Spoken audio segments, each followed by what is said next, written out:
Madame, Monsieur, bonjour et bienvenue au Flash Info sur Kivu Morning Post. Les députés nationaux ont ignoré le mea culpa de Vital Kamerhe lors de la rentrée parlementaire le 15 septembre. Ils ont demandé le départ du bureau de l'Assemblée nationale.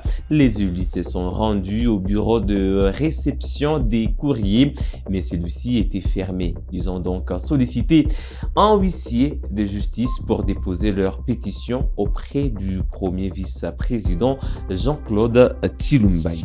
Maintenant là, on a commencé à signer la même chose. Mais qui ne se pas, Olivier.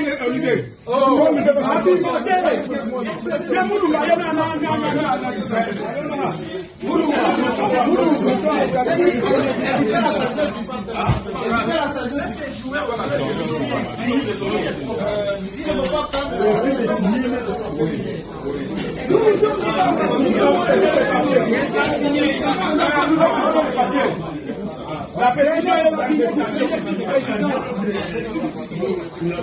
nous sommes là en train de déposer. Nous sommes là en train de déposer.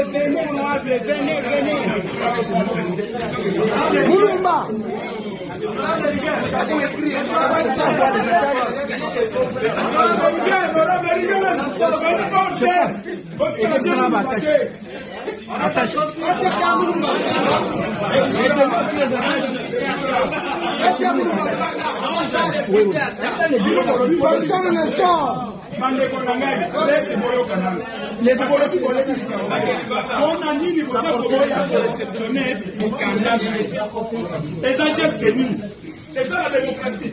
Non, pour les attentes, il y a la démocratie. On va dire aujourd'hui, alors, on ne faut pas parler. Nous sommes dans notre cabinet, on ne faut pas parler.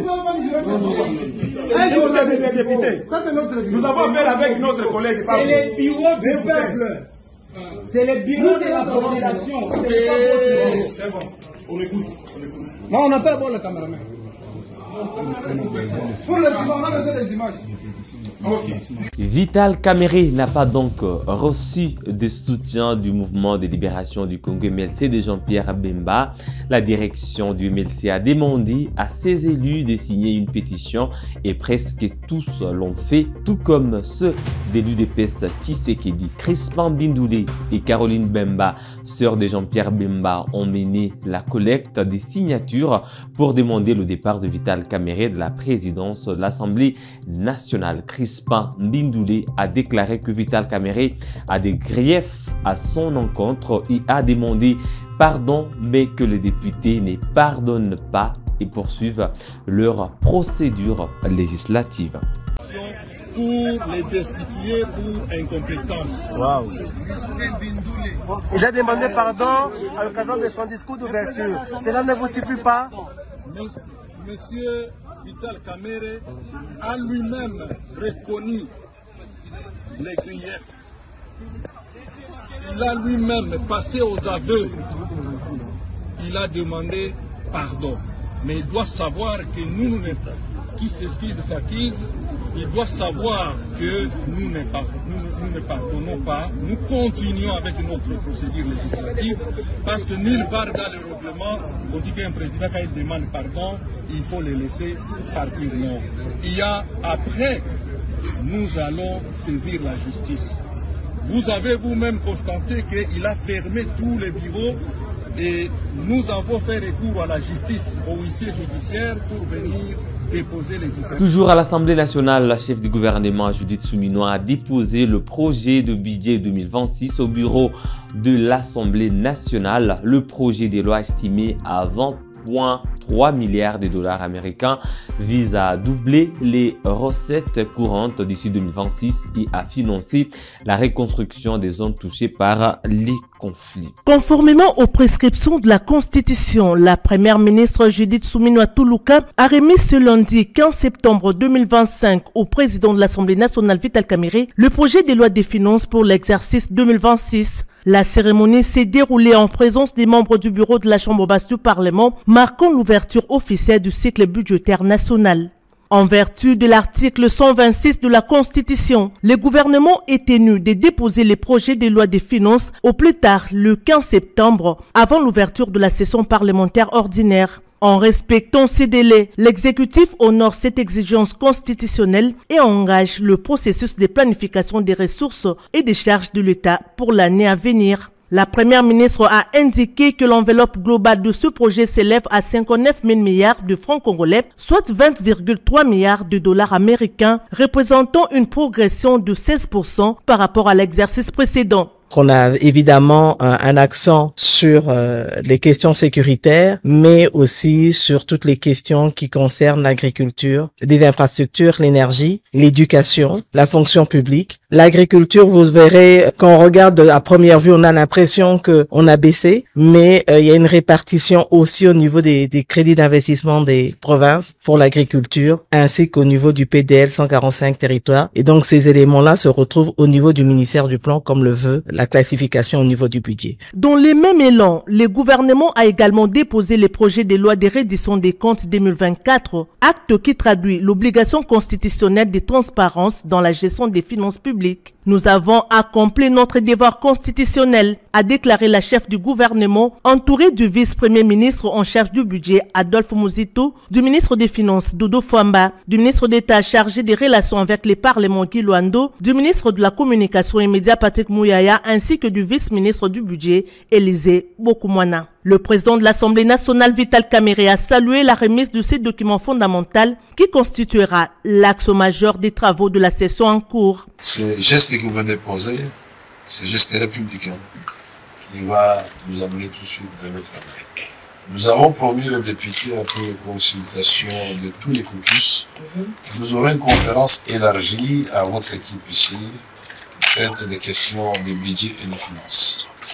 Parce que nous avons, depuis notre investiture, enregistré plusieurs rapports parlementaires, une mine d'or, qui vous permet de savoir ce qui se passe réellement dans les circonscriptions électorales de nos bases respectives, avec précision et pour y apporter des réponses. Puisque les députés commencent à avoir l'impression, ils vont en vacances, ils reviennent, ils nous donnent des rapports, ils font des recommandations.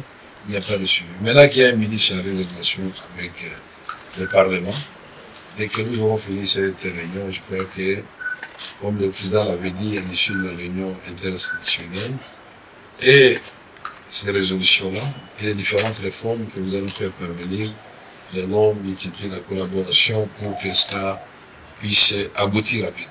Il appartiendra désormais à l'Assemblée nationale d'examiner le texte. La Commission économique et financière sera la première instance saisie pour analyser, amender et préparer le rapport devant être soumis à la plénière. Les députés disposent d'un délai d'environ 40 jours pour se prononcer avant la transmission au Sénat, conformément à la procédure bicamérale. Et en Ituri, les combattants d'autodéfense poursuivent leurs efforts pour instaurer la paix dans le territoire de Djougou. Le 15 septembre, 6 fusils AK-47 et un PKM et des munitions de guerre ont été remis aux autorités militaires des forces armées de la République démocratique du Congo FARDC par des membres du groupe d'autodéfense des Dala situé en chefferie de Mambasa.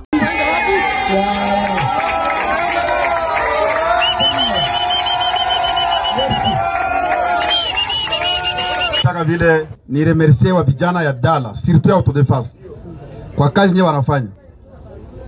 Nadhani telefoni ililia ava Colonel Bahati komanda regiment Mungwalo afike hapa. Tuliongea na Tumbe sana na chef de groupement Londroma sana kwa telefoni.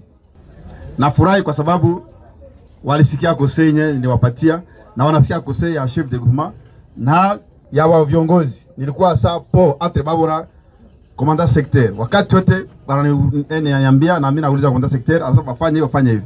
Njoo inaleta leo lisasi hata moja haikulia kudala. Mnaona mwingine saa iga bariera. Mnaona nizi.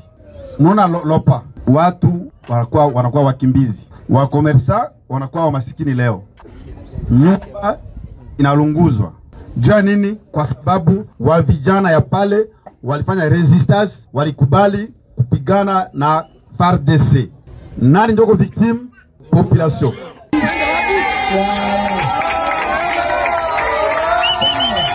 Madame, Monsieur, c'est tout pour ce Flash Info sur Kivu Morning Post. Merci à vous d'avoir été là du début à la fin. On se fixe un nouveau rendez-vous d'actualité.